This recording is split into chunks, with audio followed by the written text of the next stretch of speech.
来週、収穫感謝祭です。 다음 주는 추수감사절입니다.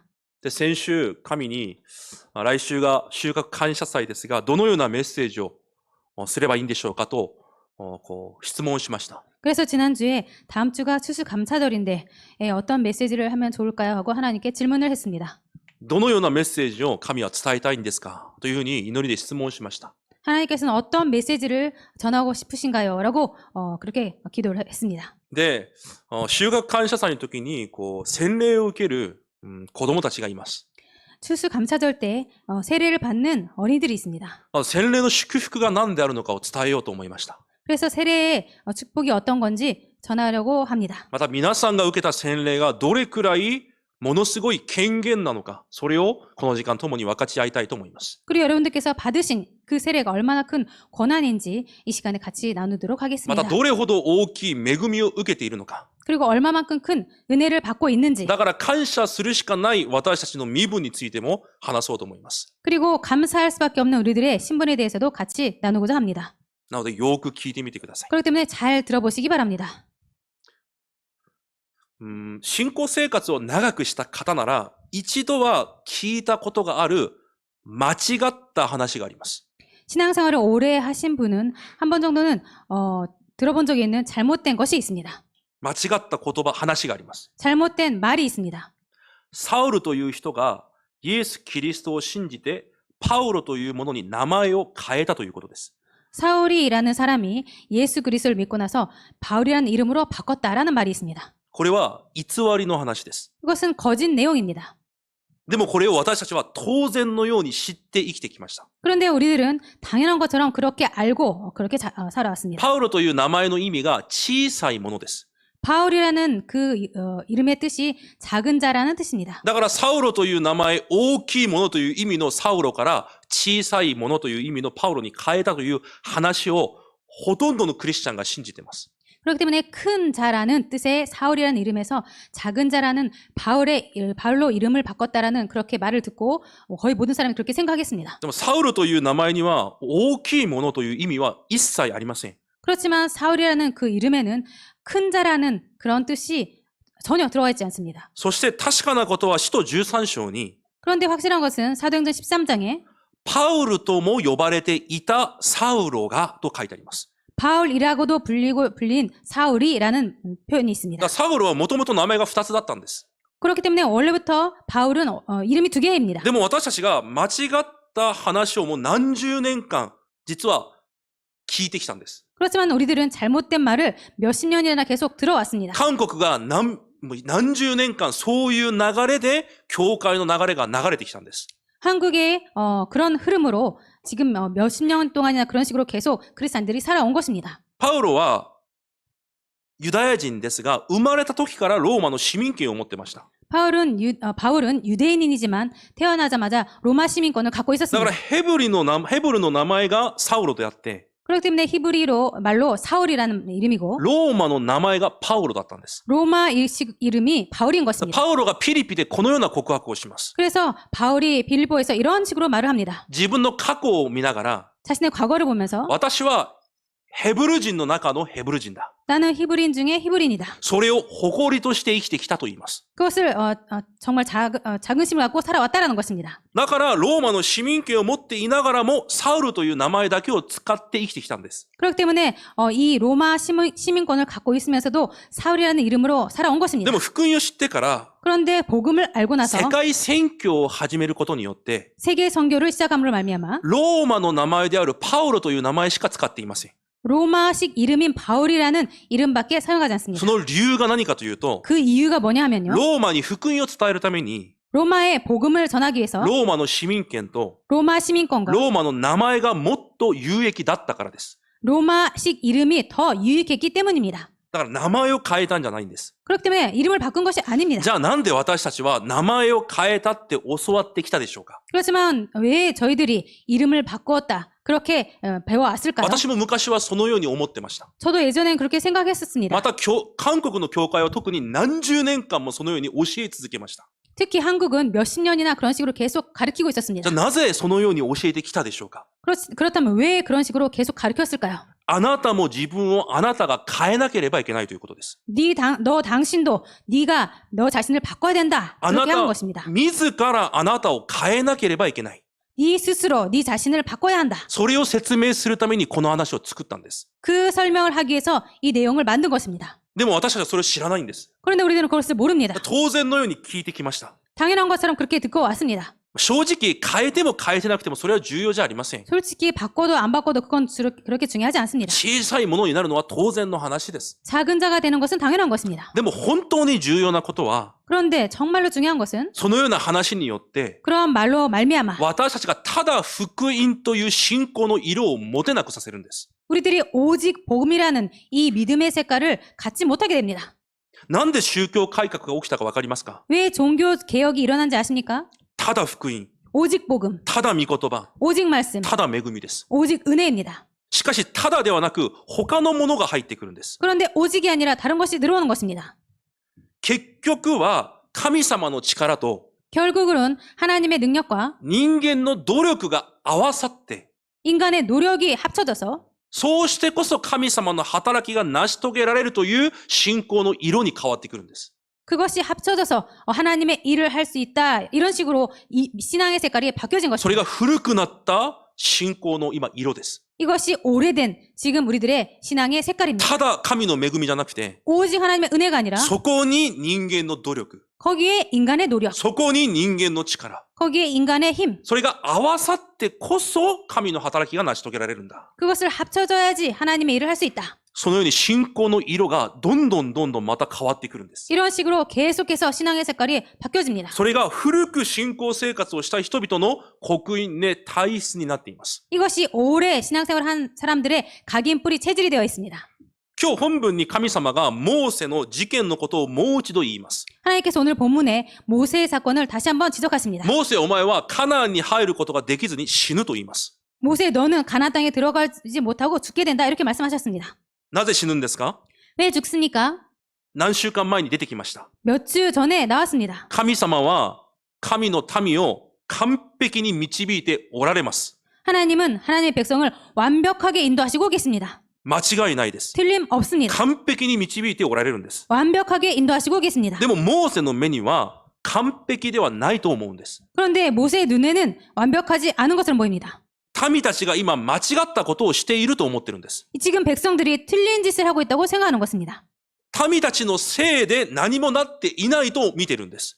백성들의 탓으로 아무것도 잘 되지 않고 있다고 그렇게 생각하는 것입니다. だから民たちを見て怒りを表します。 그래서 백성들을 보고 분노하게 됩니다. もどかしさを感じます。 답답함을 느낍니다. だから自分が持っていた杖で岩を強く叩いたんです。 그래서 자신이 갖고 있는 지팡이로 반석을 크게 두드립니다. その事件によってアロンとモーセはカナンに入れることができないと神が約束されます。 그 사건으로 인해서 아론과 모세는 가나안 땅에 들어가지 못한다고 하시는 것입니다. このモーセがカナンの前で死ぬということにも重要なメッセージが隠されているんです。 이 모세가 가나안 땅에 들어가기 전에 죽는다는 것에는 중요한 메시지가 들어 있습니다.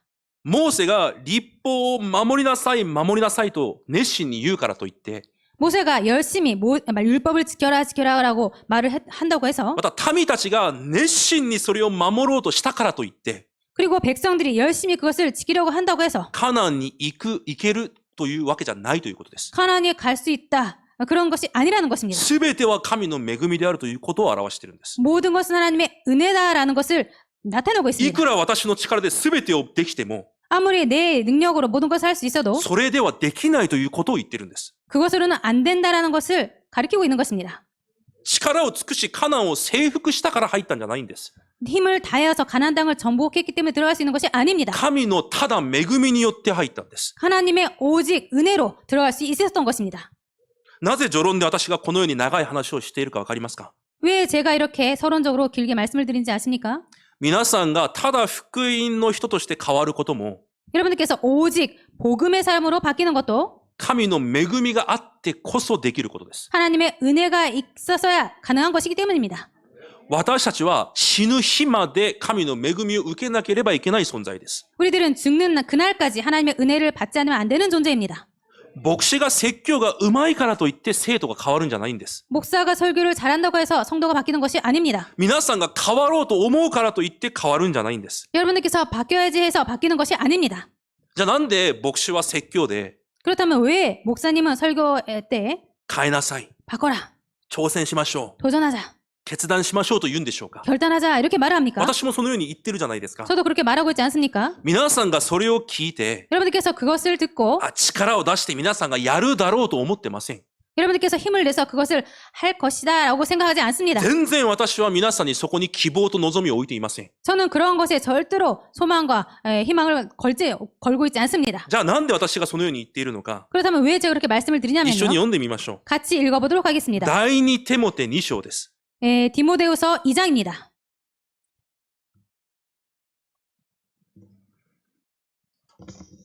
24節から26節購読してみましょう。 디모데후서 2장 4節から26節 26절까지 같이 읽어보도록 하겠습니다. 購読します。 교독하시겠습니다. 主のしもべが争ってはいけません。むしろすべての人に優しくよく教え、よく忍び、 거역하는 자를 온유함으로 훈계할지니 혹 하나님이 그들에게 회개함을 주사 진리를 알게 하실까 하며 26節一緒に読みます。それで悪魔に捕らえられて思うままにされている人々でも目覚めてその罠を逃れることがあるでしょう。アメン。パウロが言います。 바울이 말합니다.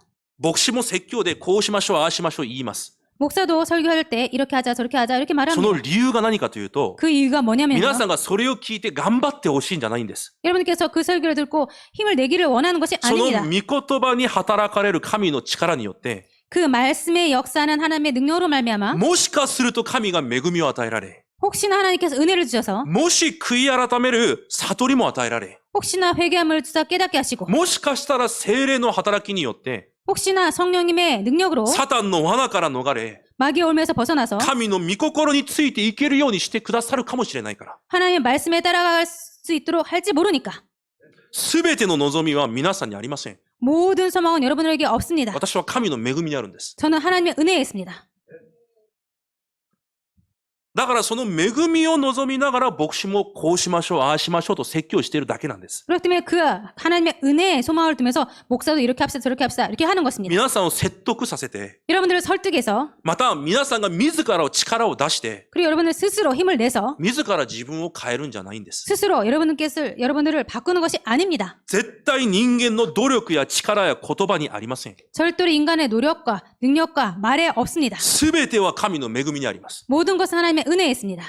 ただ恵み、 오직 은혜, ただ福音。 오직 복음. だから私たちは今日も神の恵みによってのみ可能なんです。 그렇기 때문에 오늘도 저희들은 오직 하나님의 그 은혜로만 가능합니다. だから御言葉を私たちが受けると、 그래서 우리들이 말씀을 받고 力を尽くして御言葉を行おうじゃないんです。 힘을 내서 힘을 다하여서 말씀을 행하자가 아닙니다. その前にやるべきことがあるんです。 그 전에 할 것이 있습니다. その御言葉が私に成就されるために、 그 말씀이 나에게 성취되기 위해서 御言葉を握ってその恵みをくださいと祈るんです。 그 말씀을 붙잡고 그 은혜를 주세요라고 기도하는 것입니다. だから御言葉を握って祈るんです。 그렇기 때문에 말씀을 붙잡고 기도하는 そ 것입니다. の時間に神の恵みで神が私たちを変えられるんです。 그 시간에 하나님의 은혜로 하나님께서 우리들을 바꾸십니다. だから皆さん、礼拝の始まる時間です。 그렇기 때문에 여러분들 예배 시작입니다. 本当に私に神の恵みが望まれるよう祈ってください。 정말로 하나님의 은혜가 나에게 임하도록 기도하시기 바랍니다. 何よりも、後代たちに神の恵みが望まれるように本当に祈らなければいけません。 무엇보다도 후대들에게 하나님의 은혜가 정말로 임하도록 기도하지 않으면 안 됩니다. 皆さんはもちろん平日、最善を尽くして仕事をしています。 여러분들은 물론 평일날 힘을 다해서 일을 하시고 で 계십니다. もこの主日礼拝は本当に礼拝を通して恵みを受けなければいけません。 그렇지만 이 주일 예배에는 정말로 말씀을 통해서 여러분들께서 은혜를 받지 않으면 안 됩니다. 皆さんが平日、大きな恵みを受けるということは本当に難しいかもしれません。 여러분들께서 평일날 아주 큰 은혜를 받는 것은 조금 어려울지 모릅니다. だからこの手術の礼拝の時に 그렇기 때문에 이 주일날 예배 때에 神の御言葉を通して 하나님의 말씀을 통해서 聖霊の満たし、 성령 충만, 神の力、 하나님의 능력, その恵みによって私を新しくしてください。 그 은혜로 나를 새롭게 하여 주옵소서. その祈りを続けなければいけないんです。 그 기도를 계속하지 않으면 안 됩니다. そうしてこそ6日間答えられるんです。 그렇게 해야 6일 동안 응답받습니다. いつも同じ礼拝じゃありません。 항상 똑같은 예배가 아닙니다. 今日もこの御言葉に 오늘도 이 말씀에 神が準備された今日の恵みがあるんです。 하나님께서 준비하신 오늘의 은혜가 있습니다. その今日の恵みによって今日皆さん新しくなる一日になることを主の皆で祝福します。 그 하나님의 은혜로 오늘 여러분들께서 새롭게 되시기를 주님의 이름으로 축복드립니다. 今日民数記27章の内容です。 오늘 민수기 27장 내용입니다. この話をもって神が約束された相続、 이 내용을 통해서 하나님께서 약속하신 그 기업 そして権限について、 그리고 권한에 대해서 また洗礼について共にお話ししたいと思います。 그리고 세례에 대해서 함께 말씀을 나누고자 합니다. まず今日の本文の内容を確かめてみます。 먼저 오늘 본문 내용을 확인해 봅시다. 民数記27章は大きく2つの話があります。 민수기 27장은 크게 두 가지 내용입니다. 一つ目の話は、 첫 번째 내용은 荒野で自分たちの父親が死んでしまいました。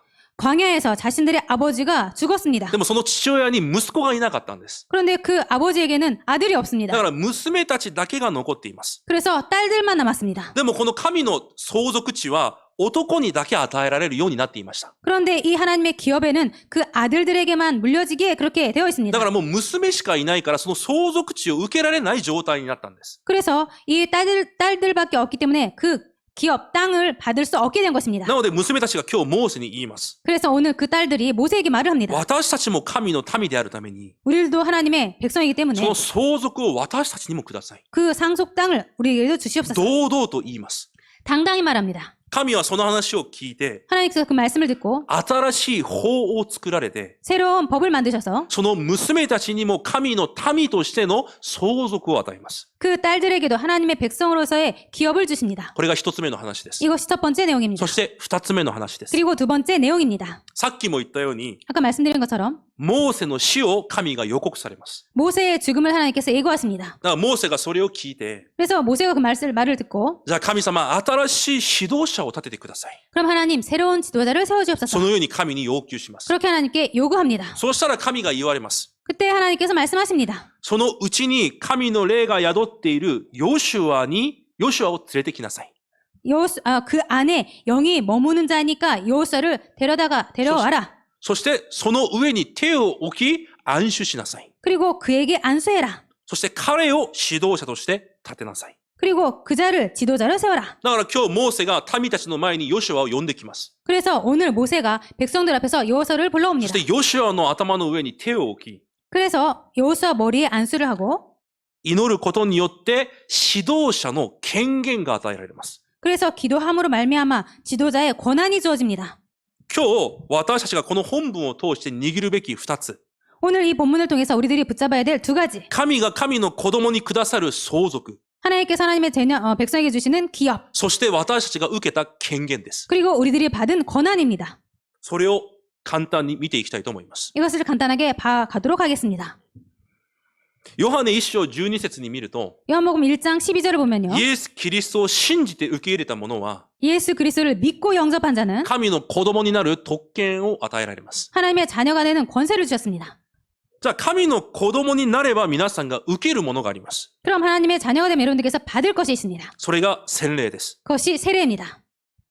だから皆さんは洗礼を受けるんです。 그래서 여러분들께서 세례를 받는 ま 것입니다. た、2歳未満の子供たちには、 그리고 2살 미만의 어린이들에게는 両親の信仰によって、 부모의 믿음으로 幼児洗礼を与えます。 유아 세례를 줍니다. で、その子供が大きくなって、 그래서 그 어린이가 커져서 自分の口で信仰を直接告白する時間。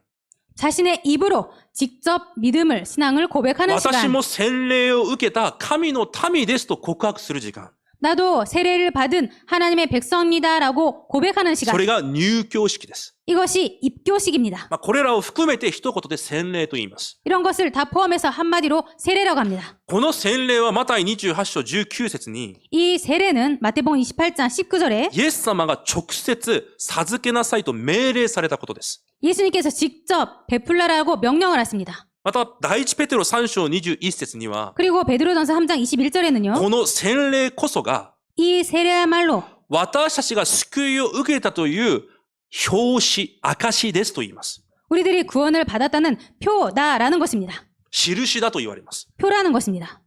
だから、洗礼は救いの条件ではありません。 그렇기 때문에 세례라는 것은 구원의 조건이 아닙니다. でも、救いを受けたものなら必ず受けるのが洗礼です。 그렇지만 구원 받은 자라면 반드시 받는 것이 세례입니다. じゃあ、この洗礼の一般的な意味とは何でしょうか？ 그렇다면 이 세례의 일반적인 의미는 무엇입니까?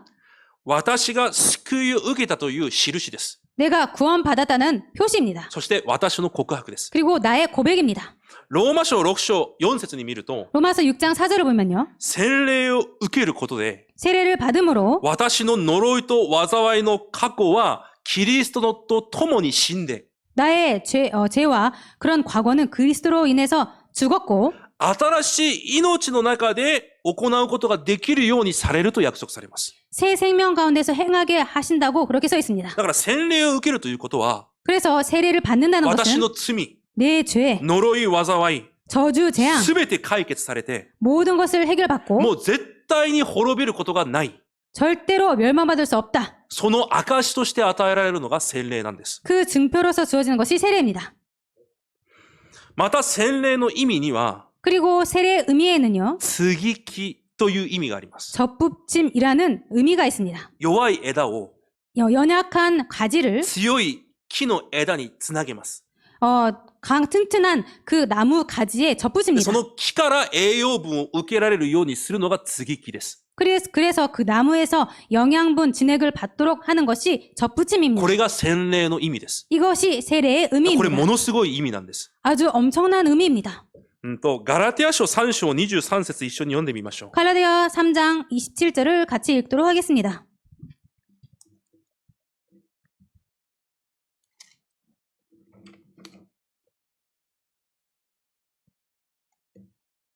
一緒に読みます。 갈라디아 3장 20절을 같이 읽도록 하겠습니다. 27節を一緒に読みます。 27절을 같이 읽도록 하겠습니다.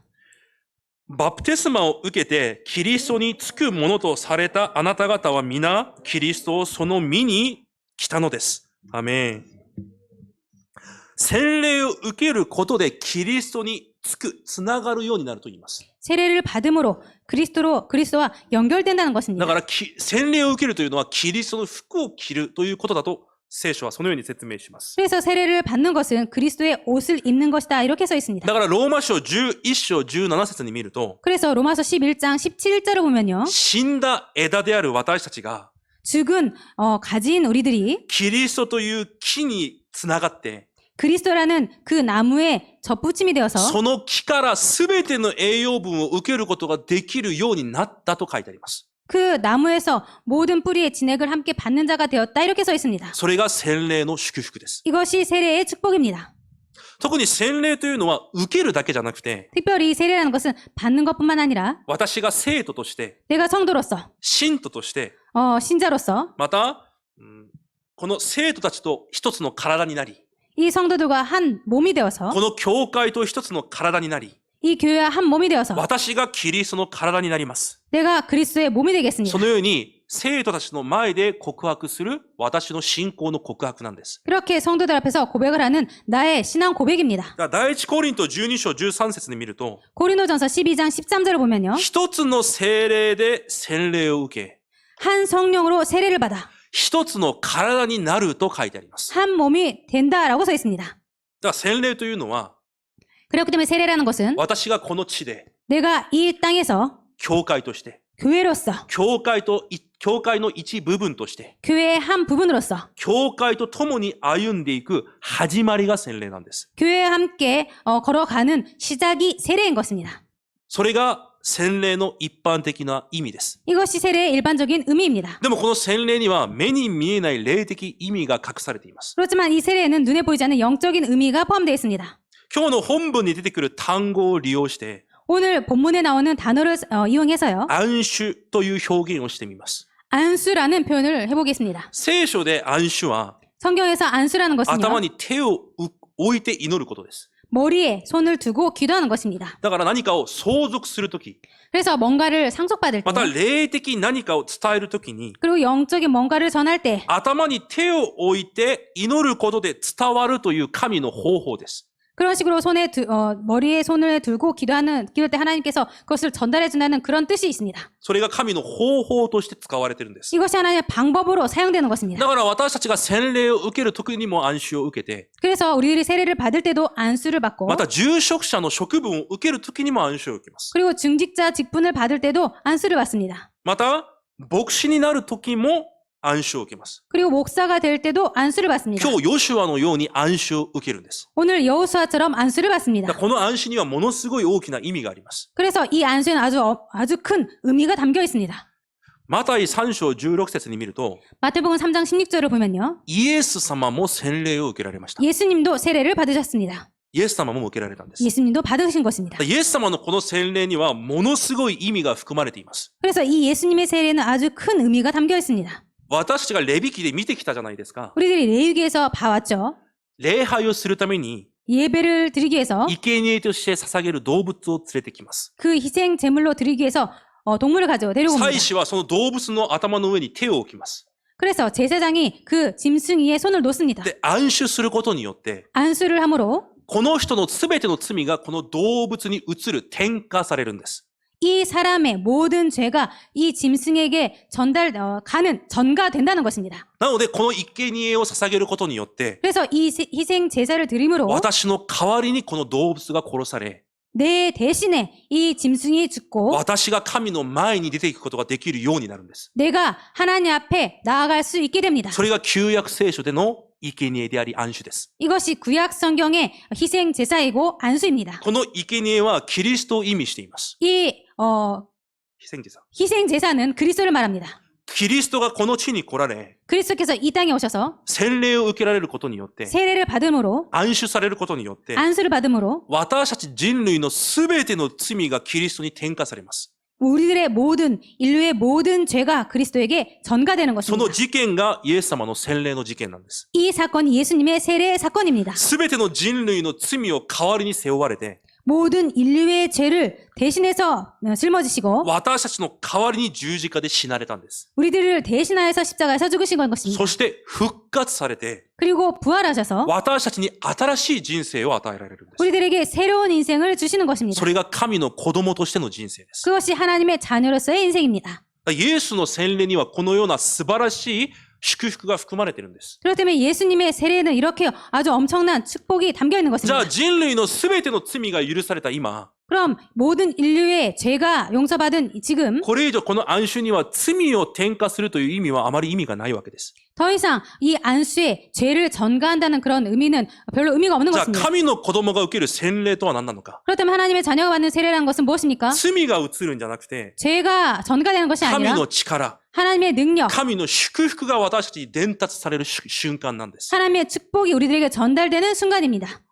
だからマルコ1章8節に、 그래서 마가복음 1장 8절에 これからイエス・キリストは 앞으로 예수 그리스도께서 私たちに洗礼を通して 우리들에게 세례를 통해서 聖霊の力を与えられると約束されます。 성령의 능력을 베푸신다고 完 약속하셨습니다. 全に新しい人生に変えられたんです。 완전히 새로운 인생으로 바꾸신 것입니다. 罪によって呪い災いの中で死ぬしかない私たちに、 죄로 말미암아 저주 재앙 속에 살 수밖에 없는 우리들에게 これからは神の力によって生きていく人生に変えられるんです。 앞으로는 하나님의 능력으로 살아가는 인생으로 바뀌는 것입니다. その証の時間が、証拠の時間が洗礼なんです。 그 증거의 시간이 세례입니다. だから何らかの儀式じゃないんです。 그게 뭔가의 의식이 아닙니다.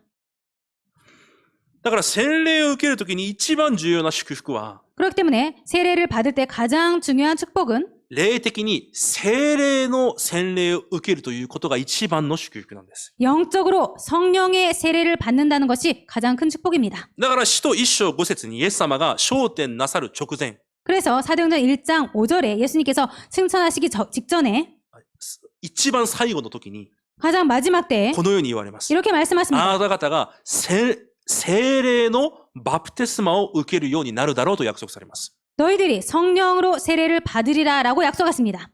だから皆さんはもう洗礼を受けている方々がほとんどです。 그렇다면 여러분들은 세례를 받으신 분들이 거의 모두 다입니다. 私たちが洗礼を受けたということ、 우리들이 세례를 받았다는 것은 また安守を受けて職分を受けたということ、 그리고 안수를 받고 직분을 받았다는 것 それはどういう意味かというと、 그것이 무슨 뜻이냐면요. 新しい人生として生きていくための 새로운 인생으로서 살아가기 위해서 必要なすべての相続を約束されて、 필요한 모든 그 기업을 약속받고 またその相続を受けることができる権限を与えられたという意味なんです。 그리고 그 기업을 받을 그 권한이 주어졌다는 것입니다.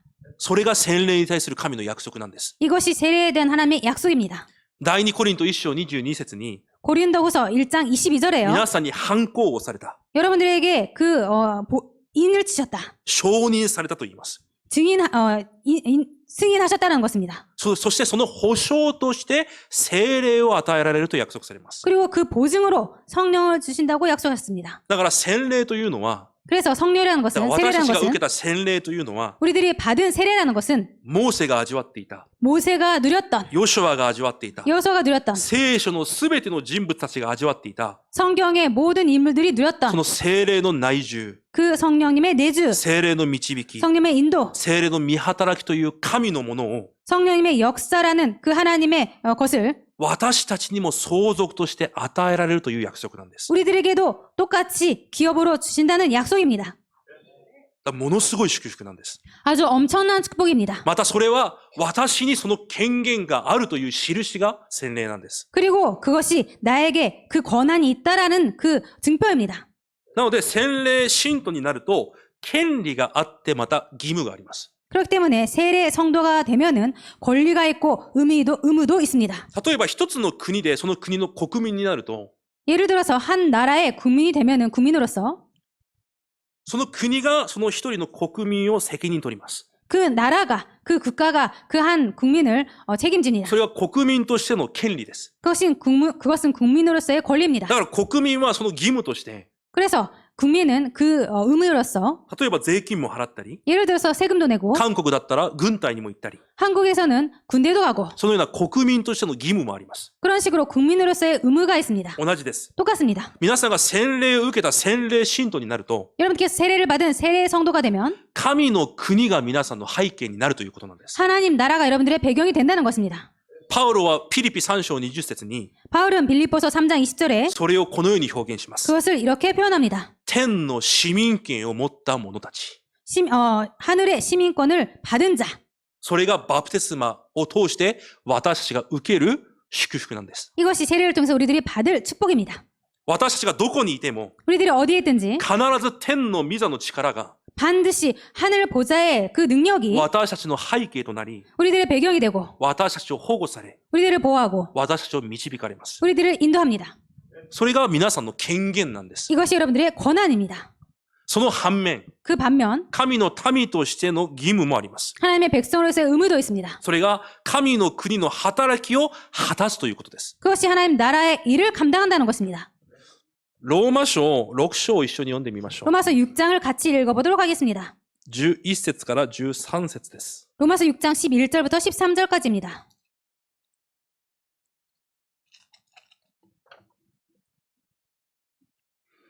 購読します。 교도하시겠습니다. このようにあなた方も自分は罪に対しては死んだものであり、神に対してはキリストイエスにあって生きたものだと思いなさい。 그러므로 너희는 죄가 너희 죽을 몸을 지배하지 못하게 하여 몸의 사욕에 순종하지 말고 13節ともに読みます。また、あなた方の手足を不義の器として罪に捧げてはいけません。むしろ死者の中から生かされたものとして、あなた方自身とその手足を義の器として神に捧げなさい。アメン。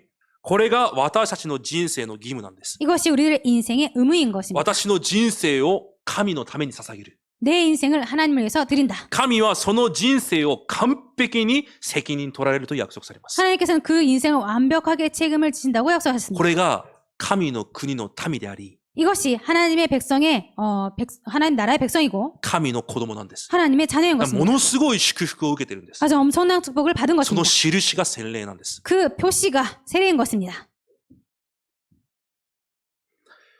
なので、洗礼信徒になると、生産式に参加するようになります。 그렇기 때문에 세례 신자가 되면은 성찬식에 참여하게 됩니다.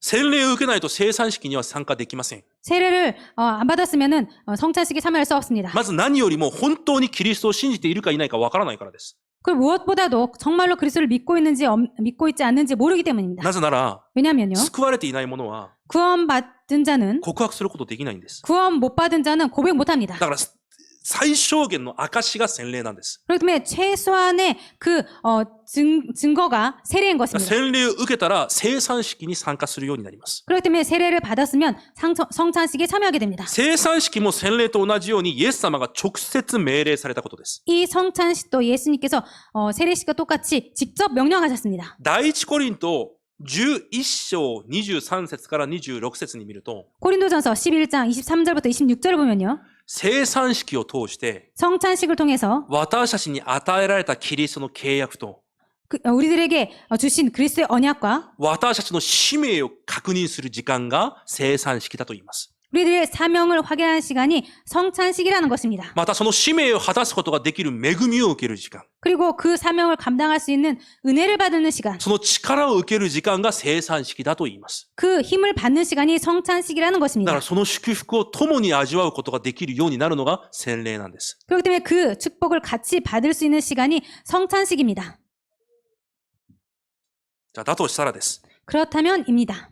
洗礼の話はここで終わります。 세례의 내용은 여기서 마치고요. じゃあ今日この御言葉を通して 그렇다면 이 말씀을 통해서 私たちが何を握らなければいけないのか。 우리들이 무엇을 붙잡아야 되는가? 二つです。 두 가지입니다. 先ほども言いました。 아까 말씀드렸습니다. 私たちに与えられた相続。 우리에게 주어진 기업, 私たちが受け取ることができるものとなった権限。 우리들이 받을 수 있게 된 권한, それを祈りによって回復するんです。 이것을 기도로 회복하는 것입니다. 神が約束された聖霊の満たし、 하나님께서 약속하신 성령 충만, 聖霊の力、 성령의 능력, それが皆さんの相続です。 그것이 여러분들의 기업입니다. 忘れないでください。 잊지 마시기 바랍니다. 神が皆さんに残された相続は、 하나님께서 여러분들에게 남기신 기업은 聖霊の力なんです。 성령의 능력입니다. 神が皆さんに与えられた権限は、 하나님께서 여러분들에게 주신 권한은 この地で、 이 땅에서 神の子供として、 하나님의 자녀로서 神の御座の力を味わうことができるという権限なんです。 하나님의 그 보좌의 능력을 누릴 수 있는 그 だ 권한입니다. からこの二つを逃して生きていくと、 그래서 이 두 가지를 놓치고 살면요. この地上での生活が大変であるしかないんです。 이 땅에서의 삶이 힘들 수밖에 없습니다. 苦しくなるしかないんです。 괴로울 수밖에 없습니다. 皆さん一つ質問します。 여러분들 한 가지 질문 드리겠습니다. 正直に皆さんの心の中に答えてみてください。 솔직하게 여러분들 마음속으로 대답하시기 바랍니다. 皆さんは聖霊の満たしを置いて一日にどれくらい祈ってますか？ 여러분들은 성령 충만을 두고 하루에 얼마만큼 기도하십니까? 神様、私に聖霊の力をください。 하나님 저에게 성령의 능력을 주시옵소서. 聖霊で満たしてください。 성령으로 충만하게 하옵소서. 御座の力で今働いてください。 보좌의 능력으로 지금 역사하여 주옵소서. 正直にこの祈りが皆さんの生活にどれくらいありますか？ 솔직히 이런 기도가 여러분들의 삶 속에서 얼마만큼 있습니까? 一日に10分くらい祈ってますか？ 하루에 10분 정도 기도하십니까? で、間違いないことを一つ言います。 틀림없는 것 한 가지 말씀드리겠습니다. この祈りが皆さんの生活に満ち溢れていないと、 이 기도가 여러분들 삶에 흘러넘치지 않으면 絶対皆さんは神の人として生きていくことできません。 절대로 여러분들은 하나님의 사람으로서 살아갈 수 없습니다. 間違いないです。 틀림없습니다. 絶対です。 절대입니다. この聖霊の力がないと、 이 성령님의 능력이 없으면 絶対皆さんは神の人として生きていくことできません。 절대로 여러분들은 하나님의 사람으로서 살아갈 수 없습니다. 皆さんどれくらい祈ってますか？ 여러분들 얼마만큼 기도하십니까?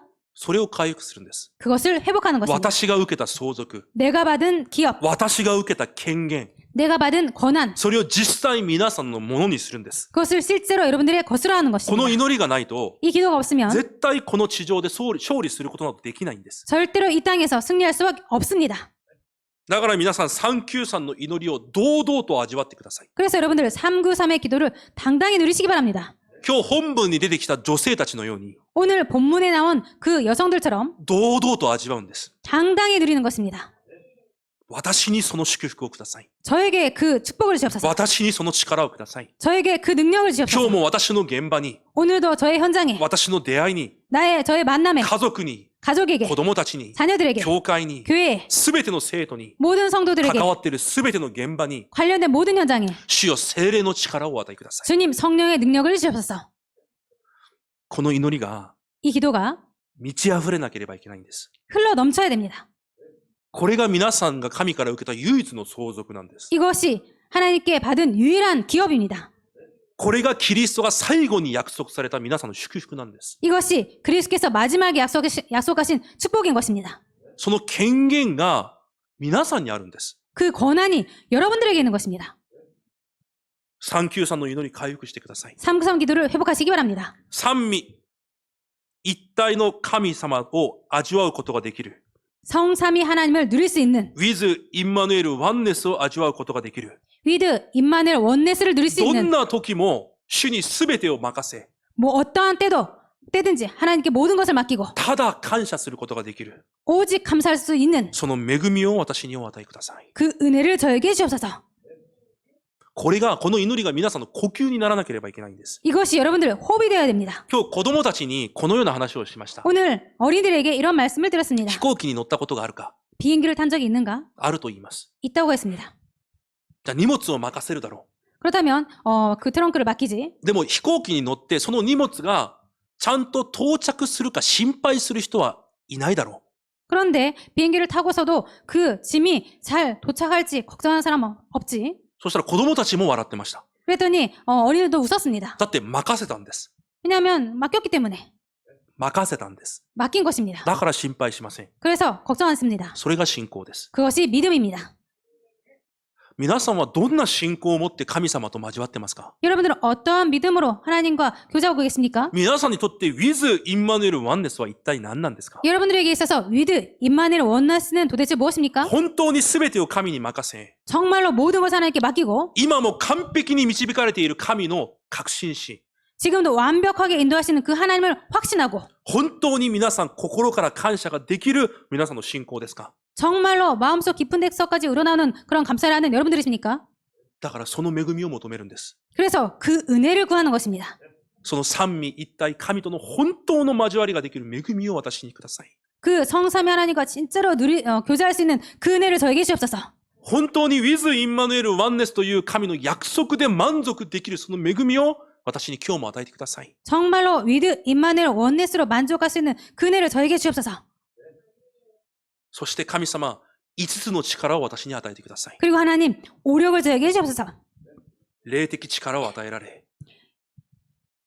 영적 영역을 주시고 そして神を知ることができる知力を与えられ、 그리고 하나님을 알 수 있는 지력을 주시고 そして多くの人々を生かすことができる人力を与えられ、 그리고 많은 사람들을 살릴 수 있는 인력을 주시고 そして本当に世界福音化のために用いられることができる経済力を与えられ、 그리고 정말로 세계 복음화에 사용받을 수 있는 경제력을 주시고 今日も私にそのために走っていくことができる体力を与えてください。 오늘도 그것을 위해서 달려갈 수 있는 체력을 주옵소서. だって本当にこれ必要でしょ 정말로 이것이 필요하지 う。 않습니까? 私はそれが必要です。 저는 그것이 필요합니다. 私は他のものじゃこれが必要なんです。 저는 다른 것이 아닌 이것이 필요합니다. だから24時間祈るしかないんです。 그래서 24시간 기도할 수밖에 없습니다.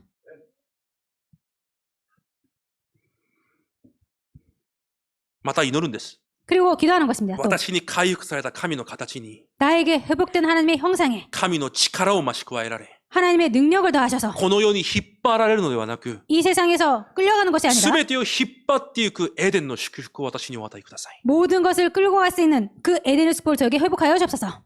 御座の力が時空間を超越し、 보좌의 능력이 시공간을 초월해서 私の今日の全ての現場に、 나의 모든 오늘의 현장에 全ての事件に、 모든 사건에 全ての出会いに、 모든 만남에 全ての未来に、 모든 미래에 そして教会に、 그리고 교회에 全ての生徒に、 모든 성도에 全ての兄弟たちに、 모든 후대들에게 今日も望まれるよう主が働いてください。 오늘도 그것이 임하도록 주님께서 역사하여 주옵소서. この祈りが溢れて出てくるしかないじゃないですか。 이 기도가 흘러 넘칠 수밖에 없지 않습니까? 本当に信じているなら、 정말로 믿고 있다면 他のものを求めること自体が間違いなんです。 다른 것을 구하는 것이 그것이 틀린 것입니다. 本当に神がこれを相続されたなら、 정말로 하나님께서 이것을 상속해 주셨다면 本当にその権限を受けた私なら、 정말로 그 권한을 받은 나라면 当然この祈りが溢れ出てこなければいけないんです。 당연히 이 기도가 흘러 넘칠 수밖에 없습니다. それが24の祈りです。 이것이 24 기도입니다. そして私の人生において、 그리고 내 인생에 있어서 私の教会において、 내 교회에 있어서 私の現場において、 그리고 내 현장에 今神が私に願われる。 지금 하나님께서 원하시는 空前絶後の答えを見ることができますように、 전무후무한 응답을 볼 수 있도록 하여 주옵소서. 今日も私のすべてを導いてください。 그것을 위해서 오늘도 저를 인도하여 주옵소서. 私の目を、 제 눈을, 私の耳を、 제 귀를, 私の口を、 제 입을, 私の考えを、 제 생각을 すべて主の聖霊が囚われ、 모든 것 하나님께서 붙잡으사 私を導いてください。 저를 인도하여 주옵소서.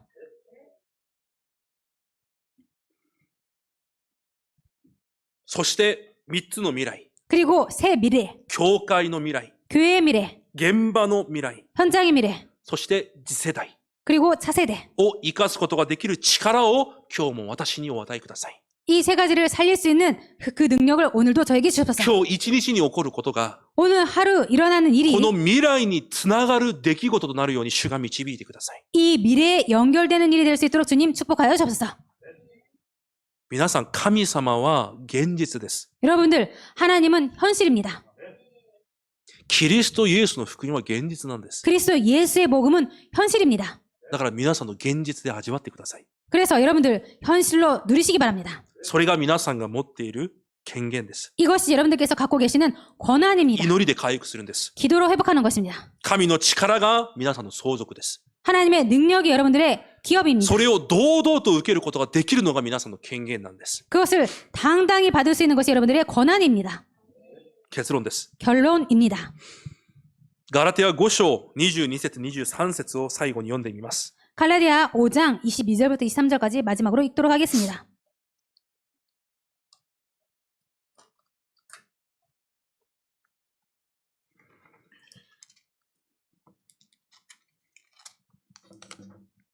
(22節23節を一緒に読んでみます。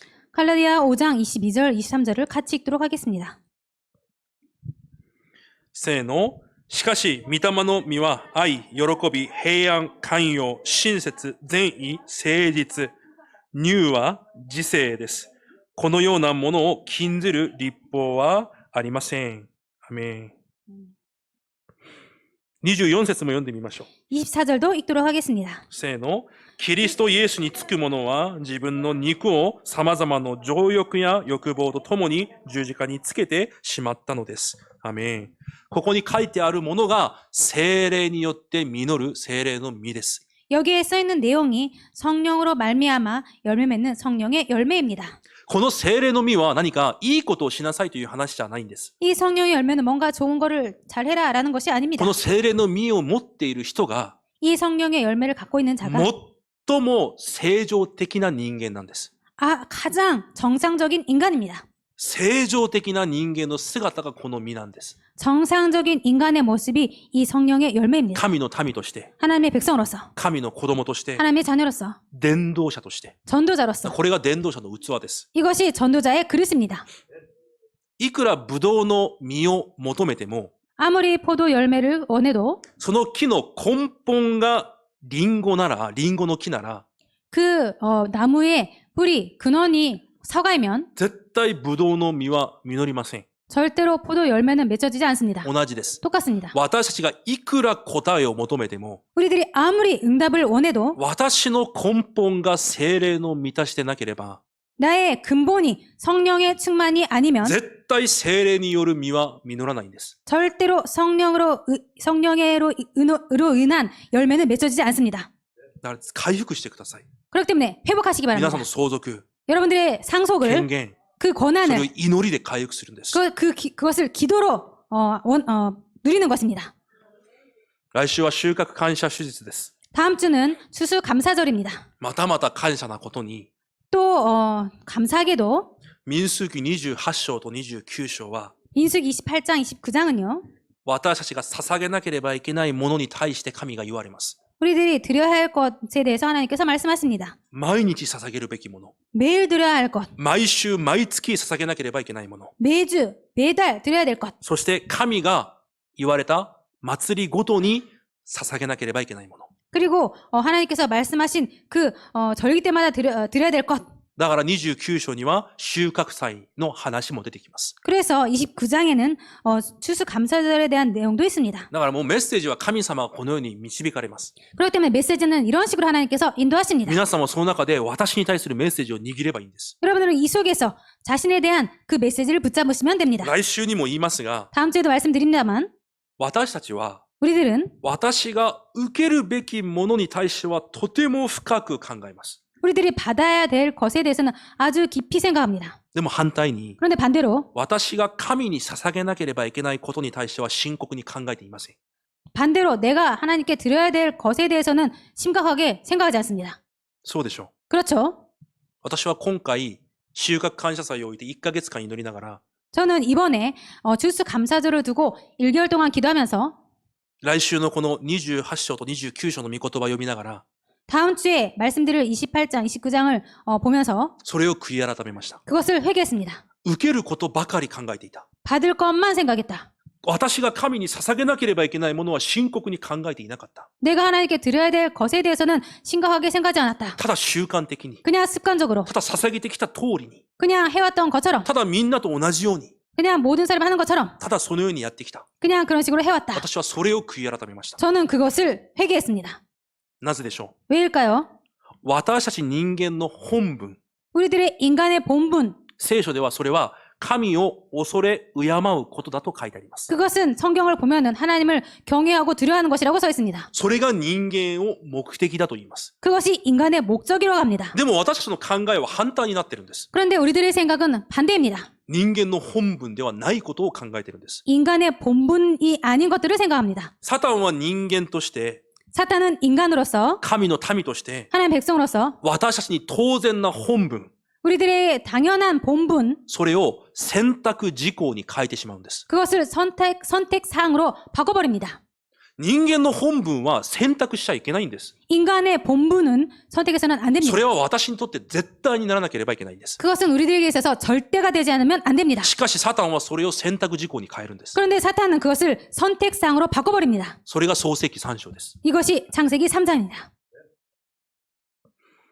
神と 하나님과 私の欲、 나의 욕망, それを選択するんです。 그것을 선택합니다. だから主人の場所に私を移すんです。 그렇기 때문에 주인의 그 장소로 나를 바꿉니다. 私にとって絶対である神を 나에게 있어서 절대인 하나님을 私にとって選択事項に変えてしまうんです。 나에게 있어서 선택사항으로 바꿔버립니다. 特に日本の学業文化、 특별히 일본의 학원 문화, 職業文化、 직업 문화, 人間関係の文化、 인간관계 문화, 完全にサタンの遊び場です。 완전히 사탄의 놀이터입니다. サタンは必ずそういうものを用いて、 사탄은 반드시 그런 것을 가지고 神を 하나님을 選択事項に変えてしまいます。 선택사항으로 바꿔버립니다. そしてそれが私たちの体質になるように、 그리고 그런 것들이 우리들의 체질이 되도록 少しずつ変えていきます。 조금씩 바꿔갑니다.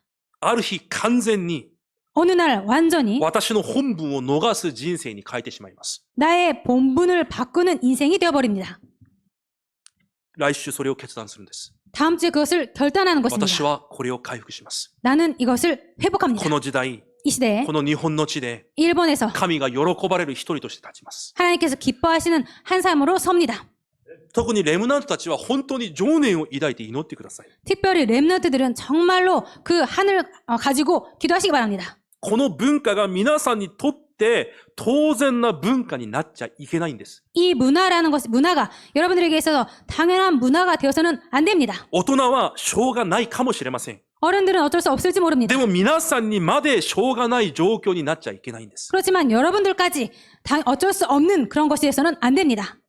だから今から祈るんです。 그래서 지금부터 기도하는 こ 것입니다. の文化に引っ張られないくらい、 이 문화에 끌려가지 않을 神の 만큼 御座の力によって、 하나님의 보좌의 능력으로 私をサミットの座へ、 저를 서밋의 자리로 主が導き、 주님께서 인도하시고 ダニエルのように、 다니엘처럼 ダビデのように、 다윗처럼 神に栄光を捧げられるよう、 하나님께 영광을 돌릴 수 있도록 私に力を与えてください。 저에게 능력을 주옵소서.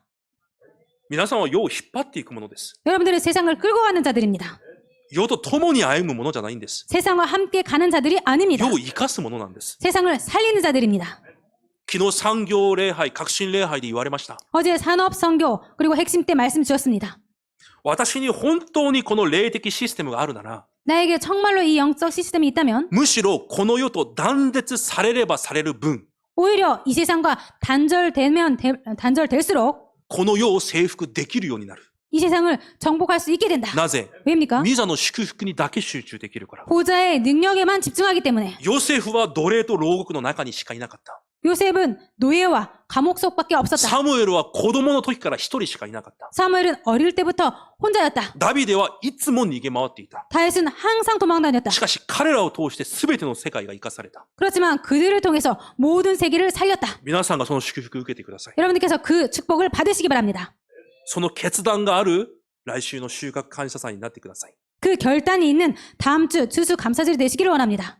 ただ私が祝福されるんじゃなくて、 그냥 내가 축복받는 것이 아니라 私に良い何かじゃなくて、 나에게 좋은 뭔가가 아니라 私が主人となる人生じゃなくて、 내가 주인이 되는 뭔가 그런 인생이 아니라 この地上で 이 땅에서 神の国の働き、 하나님의 나라의 일, その実を刈り取る伝道者として 그 열매를 추수하는 그런 전도자로서 用いられる人生になるように、 그렇게 사용받는 사람의 인생이 되도록 収穫感謝祭を準備してください。 추수감사절을 준비하시기 바랍니다. 最高の感謝、 최고의 감사, 最高の信仰を告白できるように、 최고의 신앙을 고백할 수 있도록 今週も聖霊に満たされ、 이번 주에도 성령으로 충만하게 돼서 正常的な神の人として、 정상적인 하나님의 사람으로서 神に人生を捧げる、またそのような収穫感謝祭になることを、 그렇게 인생을 하나님께 드리는 추수감사절이 되도록 主の皆で祝福します。 주님의 이름으로 축복 기도드립니다. 神様感謝します。 하나님 감사드립니다. 神から与えられた相続と権限があります。 하나님께 받은 상속과 권한이 있습니다. 祈りによってこれらを回復できるように祝福してください。 기도로 이런 것들을 회복할 수 있도록 축복하여 주옵소서. そして来週収穫感謝祭の時に、 그리고 다음 주에 추수감사절 때 神の人として最も正常的な私を回復し、 하나님의 사람으로서 가장 정상적인 사람으로 나를 회복하고 神に私を捧げることができる決断がある一日となるように祝福してください。 하나님께 나를 드릴 수 있는 하루가 될 수 있도록 축복하여 주옵소서. イエス・キリストの皆によって感謝し、お祈りいたします。 예수 그리스도의 이름으로 감사드리며 기도드립니다. アメン。 아멘.